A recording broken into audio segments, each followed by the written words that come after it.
What on earth is the entrepreneur's operating system, and who will gain value from listening to this episode, Lloyd? Well, what I do know is this is going to be a high-energy episode because it's a drier subject, so we're going to keep the energy higher, like you asked me to before we started recording. Yeah, okay, that's maybe a bit too much, Lloyd. Was that too obvious? Yeah, but we do, with these drier episodes... We shouldn't say dry. Not drier, but, more practical... Not as wet as the others. Operational episodes. We need to make them more interesting. Value incoming. Not as many jokes, though. We might, I don't know. Maybe we will be Maybe hilarious. there will be. So tell me, what on earth... give me the background. What am I going on about? Entrepreneur's operating system, that's a good Lloyd. point, because if you haven't heard of this, it makes no sense at all. And if I'm honest... I don't think we're experts at this yet. No. This is something new we're beginning to work on in the business, already seeing very good signs of how it's going to help us in the future. But I want to make it clear. I have a feeling we're going to have another episode in like 6 months to a year's time where we've implemented loads of the stuff that it involves, and we kind of... So this is like version 1. Let us introduce you to the entrepreneur's operating system. Speaking to the mic. I am speaking into the mic. I'm watching your lips away from the mic. Okay. Sorry, go on. So, it is an operating system. So on your... Is that what level we're at? on your computer, you've got an operating system. So you've got like Windows or you might not if you're a cool Mac person. And that basically makes everything in the computer work together so that you can use it. The way I think about it is, and probably a stupid way, but this is how my brain works. So our business is obviously very much based on people. Yeah. And so there are, like all of us, our team are our resources that allow us to bring money into the business and provide value for our clients. And this operating system kind of structures the way all of us work together and how we work in order to get the most out of it and make sure we're all having a good time and delivering being really good. That's kind of a really simple, stupid I like that, though. sounding. That's a good kind of analogy. I like that.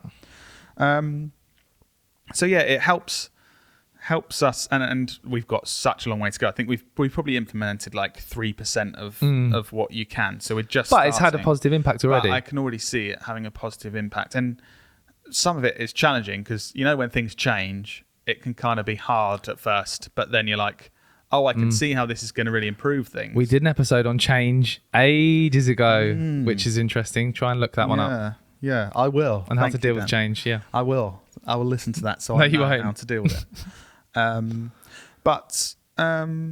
I think, honestly, we kind of took it on because partly, to be completely honest, we're being ambitious and thinking, we need to improve. But I'd say partly it was because we're as the business has grown from 5 years ago, me and Dan in a spare bedroom, to now where there's 11 people and also other freelancers we work with. This bigger team of people.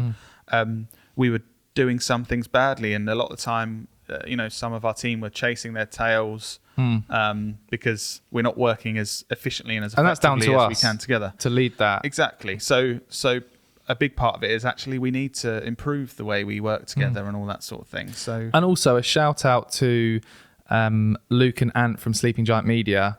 I remember going to an event. This was pre-COVID. This was like years ago. Going to an event where they presented how they were using this system, and that was the first time I kind of heard of it. Yeah.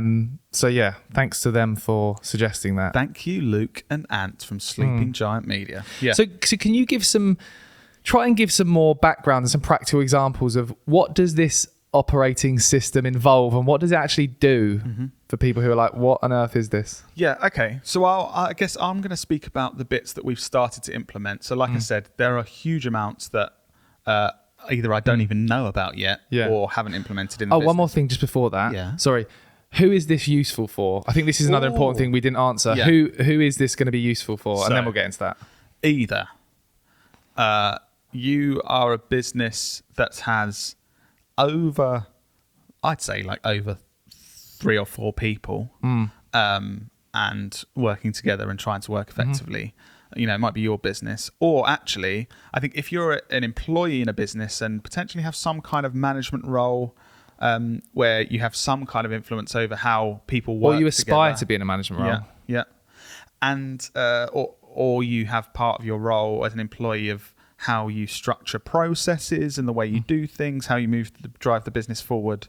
I think that's who it's for. Cool. I think also useful if you're just an individual and you aspire to one day have a business or have a role where you're in control of those sort of things. So, what is it? I'm not going to tell you what it is because I don't know. No, I'm going to speak a bit about what we've implemented so far. So what we've implemented so far are mainly around the people sections and kind of visions for the business. There's lots of other sections of the operating system that we're yet to explore in great detail. But one thing that I think we've only had 3 of these weekly meetings. Right. Sounds stupid. Just, a meeting. But I will let you know why it's been so good. But we've implemented the weekly meetings that that the operating system says you should do in a very structured way, and it's already having positive effects. So, firstly, one reason to introduce these weekly meetings, which I thought was really interesting, is something that it calls the weekly pulse. Oh. So a lot of the time, and we were doing this previously, we have a bit of a monthly kind of planning meeting rather than a weekly kind of thing. So what a monthly planning meeting kind of does is it gives your business this pulse 12 times a year. After that meeting, you have this big peak in activity. So we've discussed all this good stuff. The few days after that, there's this big peak. So it kind of up like that, and then it will go down gradually. And then the next monthly meeting. So it looks like a pulse. You know, like boom, boom. You get what I mean? The idea of having a weekly meeting to discuss these things is that you have 52 opportunities for those peaks. So it kind of, rather than there being big peaks of like, oh, we need to do all this great stuff, and then you gradually forget it through the month. Makes sense. It's a constant reminder. Well, not do constant, good stuff, weekly, do good stuff, to keep you on track and the business on track, individuals on track, which gives you a better opportunity for success.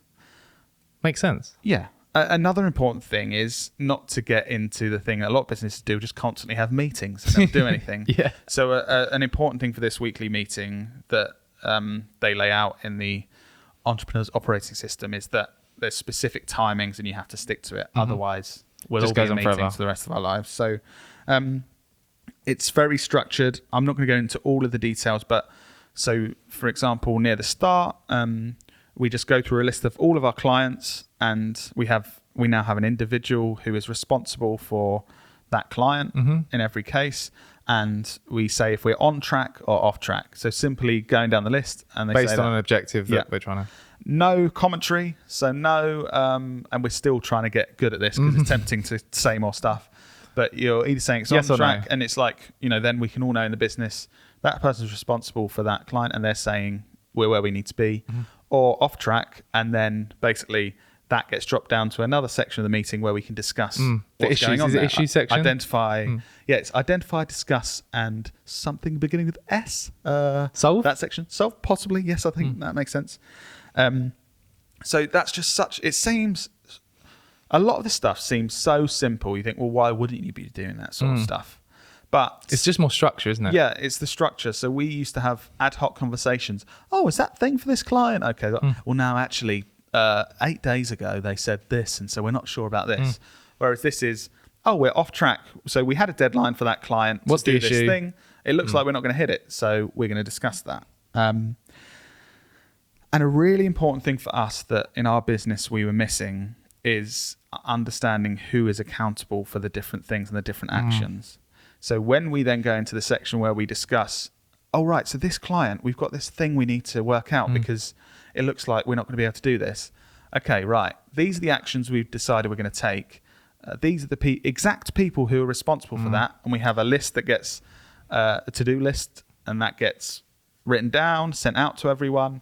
And it's very clear, right, Dan, you, for next week's meeting, have said you're going to do this. And you come to it's the next noted down, meeting, yeah. and it's checked. Oh, Dan, did you do that? Yes or no? I remember this is something that tripped us up in the early days. A few things you and I weren't sure who was responsible for, and they'd never got done, and we mucked up a few times. So this is just one of the ways that you ensure whoever's accountable knows, and then it's monitored on a weekly basis to ensure they're doing what they said they're going to do. Exactly. And I think a lot of this no fault of our team that things weren't getting done in this scenario.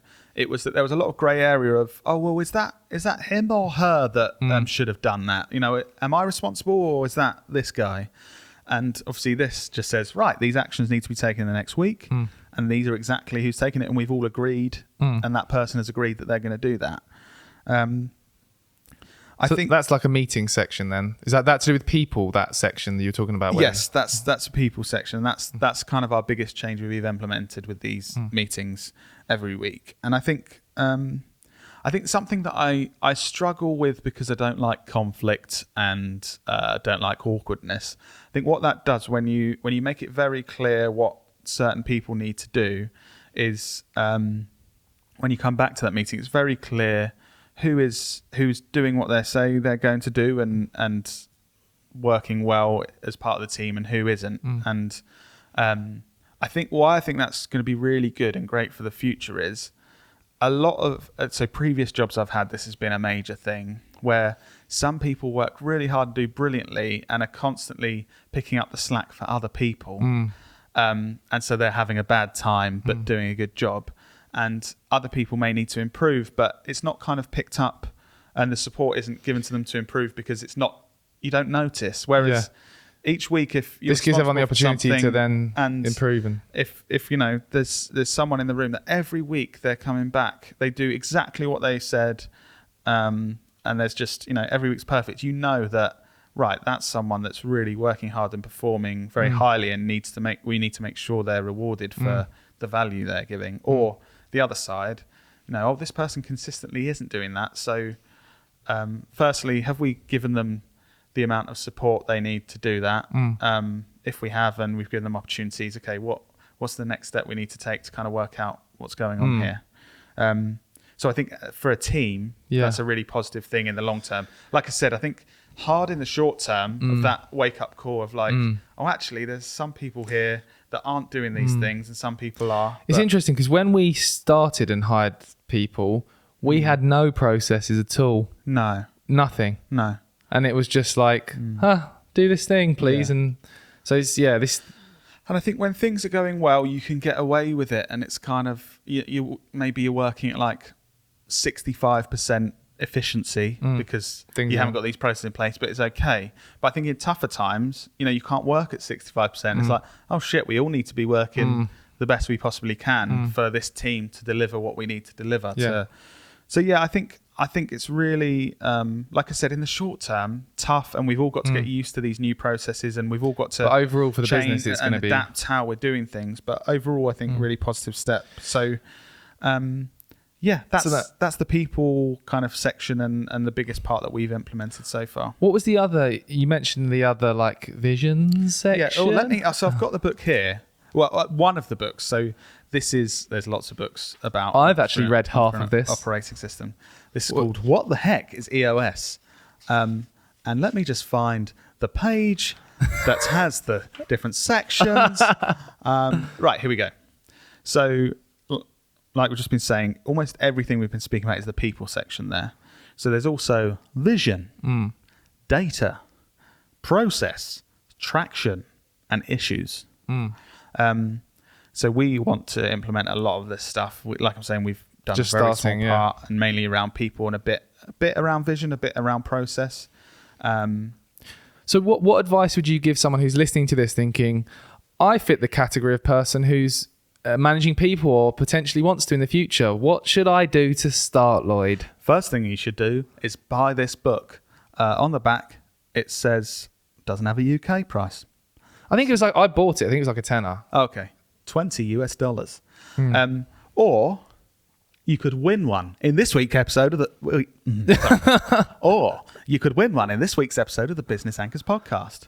What do they need to do to win one, Dan? I don't know, because I haven't prepped this. What do they need to do? What do we want people to do, Lloyd? So I'm just going to make it clear, guys. I didn't ask Dan to prepare that, so that's why he's not managing to say. Okay, I've got an idea. Yeah. We haven't asked people to do this before. Anyone who posts anywhere on social media and tags us mentioning the Business Anchors podcast, I'll note them all down, and then next week we'll pick one. Is that right? Okay, yeah. Nice. Yeah, cool. Yeah. Let's pick two. Two, okay. And we'll send you this book. Yeah, one from me and one from Dan. So read it, buy it or win it. And I guess what I'm trying to implement, because there's so much to do. Like I said, I reckon 2 or 3% we've implemented. And it says this in the book. It does take time and effort, and it's obviously a lot of change. I think biting off chunks, so each month saying, this is what we're going to implement this month. Right. How much time? How much time? How much time do you need to put into this to make it work? I genuinely, like, this isn't probably the answer people want to hear. I genuinely think quite a lot of time. Like this isn't something where you read a book and do just one go, thing. I'll send that message to Susan and now we're going to be working on this. This is like every process. It's a whole operating system. Isn't it? Yeah, it is actually. Every process in your business, every individual that works in your business, every point that you capture data, every time you have an appraisal with staff, every time you have a meeting, every time you start a new project, there's actions that are taken for everything. But you do it in bite-sized chunks, like you've said, so it's less scary, Exactly. like you're doing. Exactly. So we've started to implement the people section, which is one of the 6. And we've started implementing, 20% of that. So we've got section. shitloads more to do. Yeah. But yeah, I think, and it says it in this book, and I know there's more books to read, so there's more we don't know yet that we'll do another episode on. But it's saying, right, I'm going to put, half a day a week for the next 4 weeks into implementing this stuff. And then in December, I'm going to do this. In January, I'm going to do this. Is there anything you've read or you've tried that you don't like about it? Is there anything you've kind of disagreed with? Or are you just being an absolute sheep and just... No, if I'm honest, what I don't like about it is, as a person, I kind of feel the need to be a maverick and not play by the rules, and I'm this cool, like, creative, unstructured guy. And the reality of this is it's very structured to make sure you're being efficient and productive. So don't really like that. I've just got to accept that actually I'm not cool, so it doesn't matter. But can I tell you what I love about it? Yeah, go on. There's a couple of things so that's what I don't like about it. What I love about it, I think so far, it's the fairness it creates. So if it makes it more transparent if you're doing a good job or you're not doing a good job, and therefore it doesn't allow people to be, or it dissuades people from putting pressure on their colleagues when actually they need to put more effort or improve something. I think over a period of time, it's going to create a much better working environment for everyone, because it's that fairness thing of if you're not pulling your weight, then it's not fair to those people around you, and that does need to be highlighted. And if you are, we need to be celebrating that and making sure you're rewarded and making sure we recognise that as a business. And I think that creates a more fair and kind of level playing field for everyone in a team. So I really like that. Cool. I also like the improvements. Well, I suppose this is a bit fluffy, but I can just already see from implementing such a small thing the improvements it's going to have on everyone's lives in the business over time. And I just think that's only can only be a positive thing. That's good, right? Yeah. Yeah. That's what I love. What is there anything you like or don't like about it at the moment? Because I've obviously read half of the book, and I've been involved in the processes that you've set out with the weekly meeting and stuff. I love how it keeps everyone accountable. And even like I'm talking to myself here, like Yaz writes the notes up and the actions that we agree, and it makes me do it, because I'm like, I don't want to come to that meeting and say, no, I haven't done what I said I was going to do. So it keeps me accountable to do the stuff I say I'm going to do. I completely agree. I know there's been things over the last 3 weeks that I wouldn't have got done that I've done because I thought, well, I can't turn up and not have done my action. Yeah. And I know that that's been a positive thing for the business that I've made sure I do that. I'm excited for this to roll out. We've done the 3% to do the rest of it. And I think it's only going to help us improve what we're doing. And definitely. But yeah, I really recommend just starting by, there's another book called Traction that I haven't read yet, that Luke from Sleeping Giant Media recommended, which is a more in-depth version of this. But start with this. What the heck is EOS and we'll keep you updated as well, because like we were saying at the beginning, being honest, we're at the very early stages of we've been introduced to this and we're implementing small parts. It may be that as we implement more, we might be more critical of it, and we might say, actually, we sort of read about this, but we didn't want to do that, and we think this is better. And so far, by the way, I have taken it with a pinch of salt as well. I've adapted it for our business rather than just gone, that's what the book says. I think it's dangerous if you get into that kind of culty thing of, the book told me to do this, so I'm going to do it. The book told me. Yeah. Cool. But yeah, that's the entrepreneurial operating system, or an introduction to it. And I think we will be talking about it more in future episodes potentially. Yeah. Hopefully this episode hasn't been too boring. I know when Lloyd mainly speaks on the podcast, they tend to perform worse. So hopefully people have stuck around to hear. That's some depressing data. No, I'm joking. That's not actually data. And remember, if you want to win one of the 2 books we're giving away, just do a post on social media, mention the Business Anchors podcast and what you think of it, and tag us. Doesn't even have to be positive. You can just say, I just listened to a terrible podcast, and we'll be forced to put you into the draw. Any PR is good PR, Lloyd. Thank you for listening, guys, and we will see you. Sorry, I was going to say, we've got I think our next episode is going to be our best ever, and it's about happiness. Oh. Yeah, I'm just really excited to do it. So yeah, make sure you listen to next week's episode because it's going to be brilliant. Oh, I'm excited, and I'll be listening to myself and my brother Dan Knowlton next week. See you then.